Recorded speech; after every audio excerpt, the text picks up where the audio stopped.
Est-il vrai qu'une note de votre ministère, elle vient de vous peut-être, à tous les préfets évoquait plusieurs jours avant l'attentat de Nice un appel islamiste au djihad contre les églises notamment, contre les chrétiens? J'ai réuni la semaine dernière, donc le dimanche, Oui, cette note vous faisait oui. voir, les préfets de la République, comme je le fais chaque semaine. Et j'ai effectivement fait passer ce qu'on appelle un télégramme, c'est-à-dire un document à tous les préfets pour les alerter sur le niveau élevé de la menace. Et il n'y avait pas que les églises, Mhm. il y a beaucoup de services publics qui Ça veut peuvent dire être concernés. qu'aujourd'hui, le niveau de la menace est élevé. Oui, vous avez vu, le Premier ministre a Oui. augmenté le niveau Oui. Vigipirate. Il a rappelé 4000 militaires de plus de la force Sentinelle. Je pense que les Français, s'ils sont mis le nez dehors ce week-end, ont vu la présence de ces militaires qu'ils n'avaient pas vu depuis un certain temps, en tout cas pas en ce nombre. Nous avons rappelé les réservistes de la gendarmerie. Nous contrôlerons davantage encore les frontières comme nous le faisons. Et nous sommes effectivement extrêmement attentifs à tous les signes qui montreraient la préparation d'un attentat terroriste. Vous savez, la DGSI, les polices, la gendarmerie fait un travail formidable. Je ne veux pas oublier les polices municipales.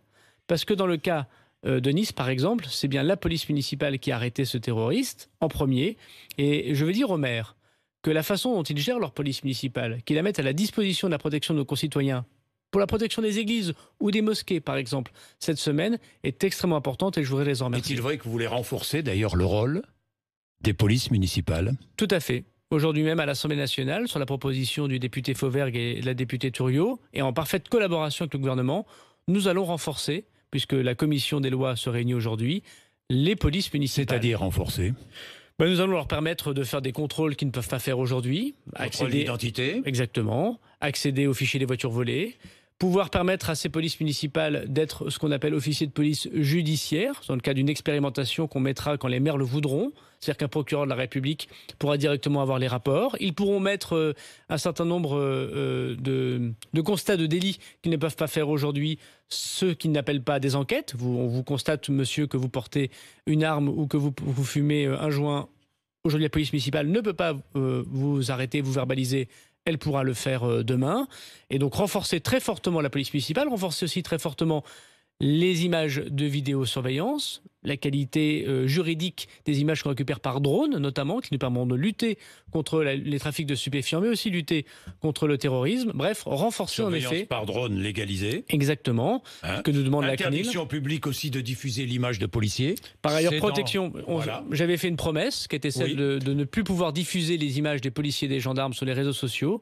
Cette promesse sera tenue puisque la loi prévoira l'interdiction de la diffusion de ces images. De loi dans 2 jours, je crois. Aujourd'hui, oui. Et puis en commission toute la semaine. Et en commission toute la semaine. Donc vous renforcez le rôle des policiers municipaux. Est-ce que vous souhaitez qu'ils soient armés partout? Ça, c'est le rôle du maire. Le rôle du maire. Moi, je ne me mets pas à sa place. Moi, je pense personnellement que la police municipale, lorsqu'elle est armée, lorsqu'elle est bien formée, lorsqu'elle a des équipements et notamment de la vidéosurveillance à sa disposition, est plus efficace. Mais je respecte le choix des maires qui arment ou qui n'arment pas leur police municipale. Est-il vrai que vous voulez limiter les réductions de peine pour les personnes coupables d'infractions contre les policiers et gendarmes? Tout à fait. Ceux qui s'en prennent à un policier ou à un gendarme n'ont pas à réduire leur peine lorsqu'ils sont en prison. Quand on est de bonne conduite, comme on dit. Voilà. S'en prendre à un policier et à un gendarme, c'est s'en prendre à la République.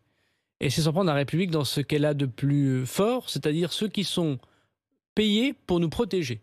Et mon travail de ministre de l'Intérieur, c'est de protéger ceux qui nous protègent. Donc oui, il y aura l'interdiction, et je remercie le garde des Sceaux parce que c'est lui qui a fait cette proposition, de la réduction de peine. Ce sera dans la loi pour ceux qui s'attaquent à des policiers et à des gendarmes.